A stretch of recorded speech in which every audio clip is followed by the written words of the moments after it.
oduu teenyaa jalqabaatiin paartiilee siyaasaa nu morman walitti qabuun keenya dirree siyaasaa bal'isuu keenya agarsiisaa jedhan Ministeerri Muummee Itoophiyaa Abiy Ahmed. Waajjiraalee KFO'tii fi ABO guutuu Oromiyaa keessatti cufee miseensa isaa kan hidhe Ministeerri Muummee Abiy har'a dirree siyaasaa bal'isuun of jajaniiru. Dubbii Abiy galgala kana dubbatee fi mormii paartiilee siyaasaa bal'inaan dhageessu.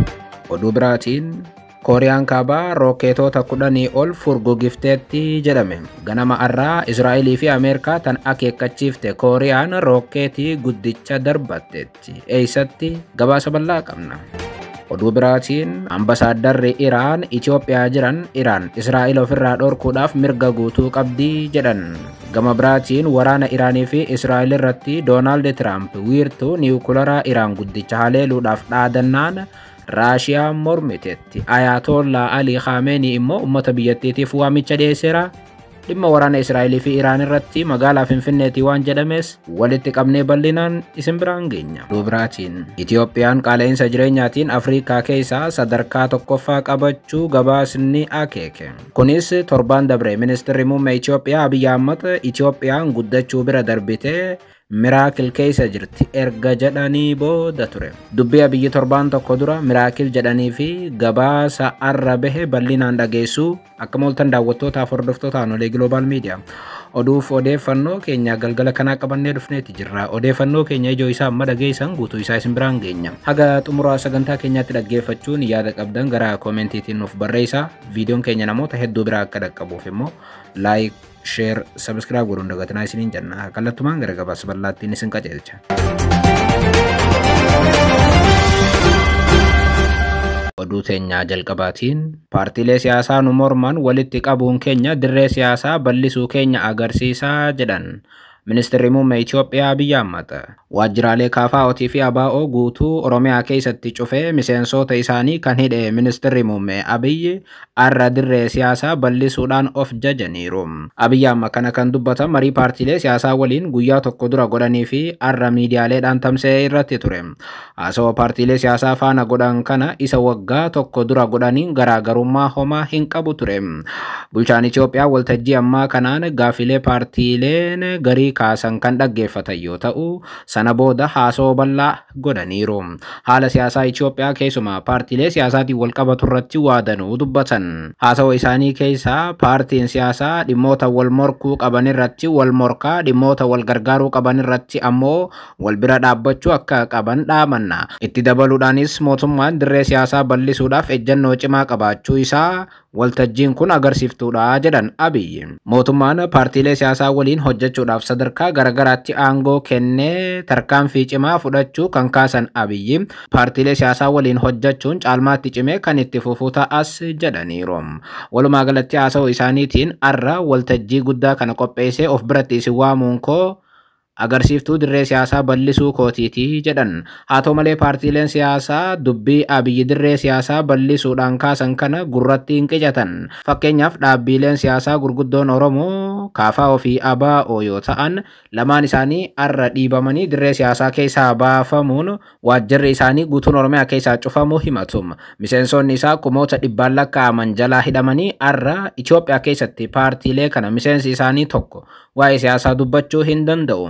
Ammuma yeroo Ministeerri Muummee Itoophiyaa Abiy Ahmed dirree siyaasaa bal'ifneerra jechuun dubbatan kanatti dhaabbileen siyaasaa Oromoo dhugaadhaan qabsaawan tokkichi marii isa faana hin goone yookaan galma kana keessa hin jiran.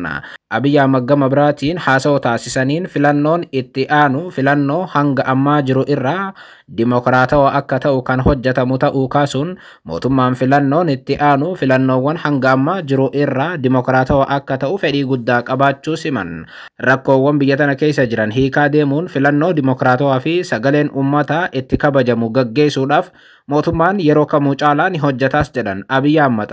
Paartiileen siyaasaatis humnaan yaaduu keessaa bahanii aangoon kaardii uummanni kennuun qofa kan argamu ta'uu amanuun gahee isaanii ba'uu akka qaban dhaaman. Filannoo ja'affaa keessaa KFO fi ABO dhiibanii kan baasan Abiy filannoo torbaffaa bara dhufuu haala addaatiin gaggeessina jedhan. Ministeerri muummee Abiy Ahmad dhimma rakkoo nageenyaa irrattis haasawaa taasisaniiru. Abiy Ahmad haasawaa isaaniitiin rakkoon nageenyaa Itoophiyaa keessa jiru fedhii jiru humnaan milkeessuudhaaf yaadurraa akka maddu himanna. Rakkoon nageenyaa Itoophiyaa keessa jiru ilaalcha dulloomaa fi duubatti hafaa ta'een fedhii jiru humnaan qabachuu irraa kan maddu ta'uu kan kaasan Abiy immoo fedhii jiru humna waraanaatiin milkeessuuf yaaduun biyya kana gatii guddaa kaffalchiisa waan ta'eef ilaalcha duubatti hafaa kana keessaa ba'uun karaa nagaatii fi olaantummaa yaadaatiin aangoo qabachuuf shaakalamuu akka qabu himaniiru.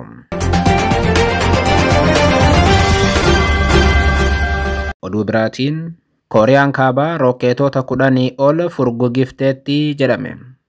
Ganama arraa Israa'elii fi Ameerikaa tana keekkachiifte Kooriyaan Kaabaa rokkeetii guddicha akka darbatte himame.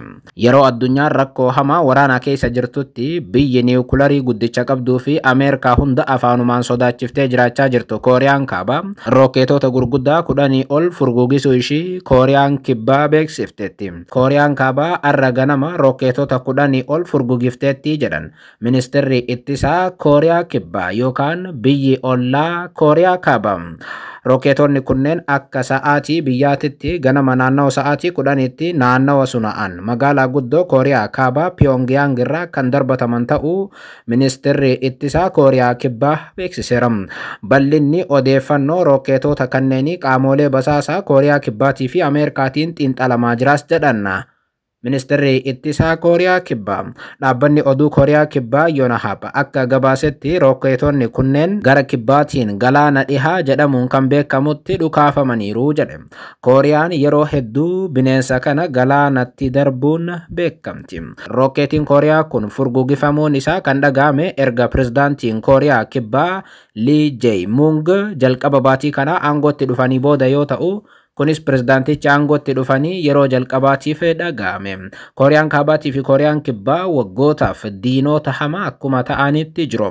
Gama biraatiin rokkeetiin hamaan kun kan darbatame Kooriyaan Kibbaa, Ameerikaa fi Jaappaan guyyaa tokko dura shaakala waraanaa qilleensaa waliin kan gaggeessan yoo ta'u, kanaaf ammoo Kooriyaan Kaabaa rokkeeticha darbuu hin ooltuu jedhame. Kooriyaan Kibbaa gama isiitiin hariiroo Kooriyaa Kaabaa waliin qabdu deebisuudhaaf carraaqqii haaromsaa taasisaa akka jirtus ni dubbatti. Gama biraatiin Kooriyaan Kaabaa bineensa kana gara bishaaniitti kan darbite ganama arraa dhimma Iraan irratti Israa'el akeekkachiisuu booda. Kooriyaan Kaabaa tan Kim Jong-uniin hoogganamtu Ameerikaan Israa'el deeggaruu yoo hin dhiifne ani immoo Iraan nan deeggara jechuun ganama kana akeekkachiiftee turu gabaasuun keenya ni yaadatama. Oduu biraatiin Ambasaadarri Iraan Itoophiyaa jiran Iraan Israa'el ofirraa dhorkuudhaaf mirga guutuu qabdi jedhan. Gama biraatiin waraana Iraanii fi Israa'el irratti Doonaald Tiraamp wiirtuu niwukilara Iraan haleeluudhaaf dhaadannaa Raashiyaan mormite. Ayatollaa Ali Khamenei immoo uummata biyyattiitiif waamicha godhan. Haaluma kanaan waraanni torbaan tokko guute Israa'el fi Iraan jidduutti deemaa jiru ammas jabaatee itti fufeera.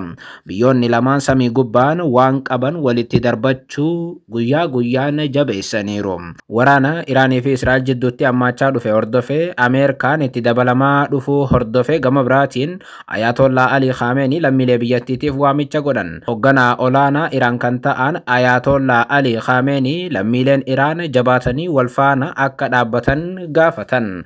Gaggeessaan Iraan kun lammiileen biyyattii jabaachuutu irraa eeggamaa jedhan. Diinni keessan sodaachuu keessan yoo arge isin hin dhiisu kan jedhan Ayatollaa Ali Khamenei kanaaf ammoo sodaan isin irraa hin barbaachisu jedhan. Lammiileen Iraan gootummaa kana dura ittiin beekaman akka agarsiisanis waamicha godhaniiru. X gubbaatti barreeffama barreessaniin. Ayatollaan kana kan barreessan guyyaa tokko dura Doonaald Tiraamp harka kennadhaa jechuun isaan gaafachuu hordofeeti.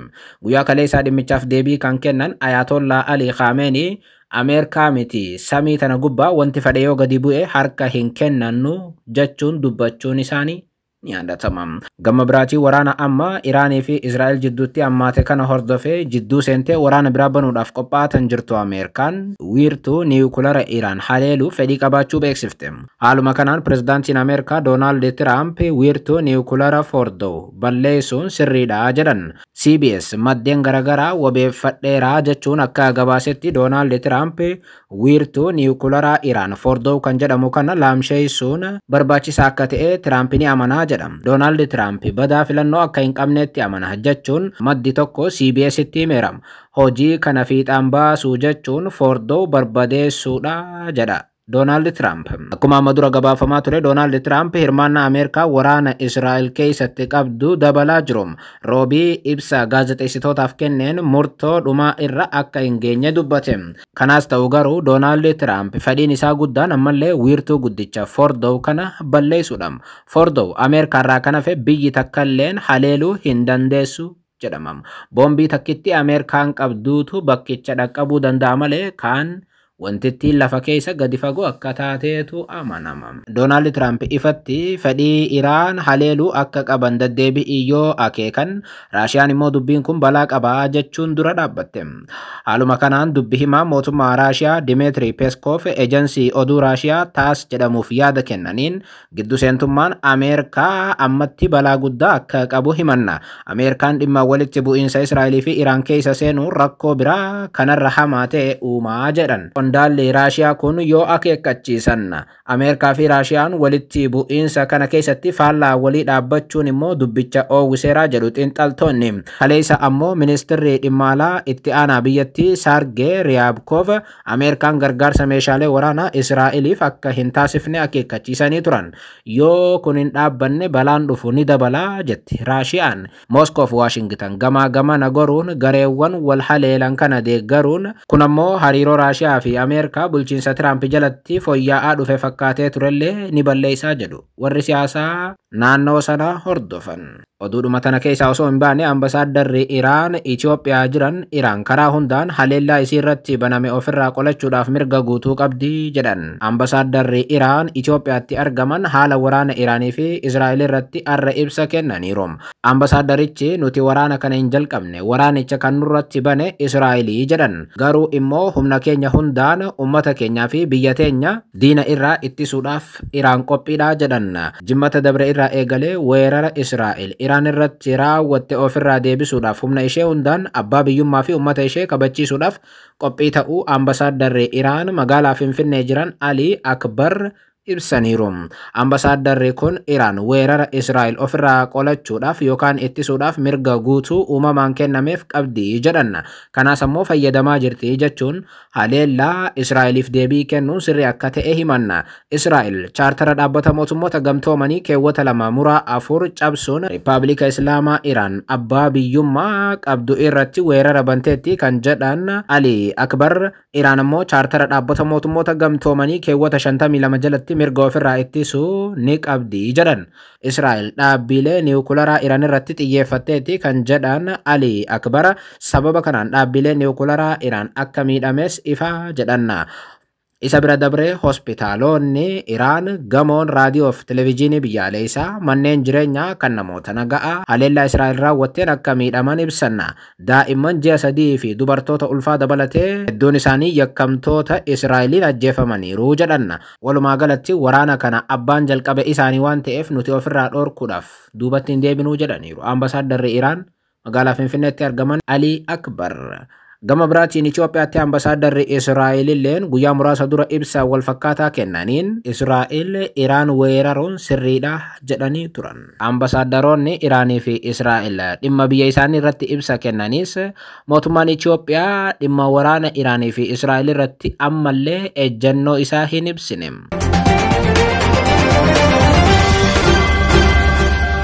Oduu biraatiin Itoophiyaan qaala'insa jireenyaatiin Afrikaa keessaa sadarkaa tokkoffaa qabachuu gabaasni akeeke. Kunis torban dabre ministeerri muummee Itoophiyaa Abiy Ahmed Itoophiyaan guddachuu bira darbitee miraakil keessa jirti erga jedhanii booda ture. Haaluma kanaan Itoophiyaan biyyoota Afrikaa keessaa jiraachuudhaaf biyya qaala'aa ta'an keessaa sadarkaa tokkoffaa irra kan jirtu yoo ta'u, addunyaa irraa ammoo sadarkaa 53ffaa irra jiraachuu ishee gabaasni mul'ise. Akka gabaasni haaromni kuusaa ragaa qaala'insa jireenyaa addunyaa guddichi baasee agarsiisutti lammiileen Itoophiyaa yeroo ammaa kana tajaajiloota bu'uuraa kanneen akka nyaataaf geejjibaa irratti biyyoota Afrikaa biroo caalaa baasii guddaa baasaa jiru jedhe. Akka gabaasa kanaatti Itoophiyaan addunyaa irraa sadarkaa 53ffaa irratti kan argamtu yoo ta'u, kunis qabxii indeeksii qaala'insa jireenyaatiin 46.5 galmeessisuun biyyoota Afrikaa keessaa isa olaanaa ta'uu gabaasni kun ni eerama. Kun kan dhaga'ame torban dabre ministeerri muummee Itoophiyaa Abiy Ahmad Itoophiyaan guddachuu bira darbitee miraakil keessa jirti erga jedhanii booda ture. Akkuma yaadatamu bulchaan Itoophiyaa keessa amma guddina osoo hin taane miraakiltu jira jedhanii turan. Abiy Ahmad yeroo ammaa kana diinagdee Itoophiyaa keessatti wanti mul'ataa jiru guddina osoo hin taane miraakil yookaan raajiidha jechuun ኢቲቪ ጉባቲ ዱባቹ ሄዱን ያዳቱም ኢትዮጵያ ውስጥ እድገት ሳይሆን ሚራክል ነው ያለው ኢትዮጵያ ውስጥ ለውጥ ሳይሆን እኛ ለውጥ ልናመጣ ያሰብን ሰዎች ካሰብነው ፍጥነትና ጥራት በላይ ነው ለውጥ እየመጣ ያለው yeroo biyyattii keessatti qaala'insa jireenyaatiif uummanni jiraachuu dadhabeera jechuun dhaabbileen idil addunyaa gabaasaa jiranitti Abiy addunyaarraa Itoophiyaan biyya miraakilii taateedha jechaa jira.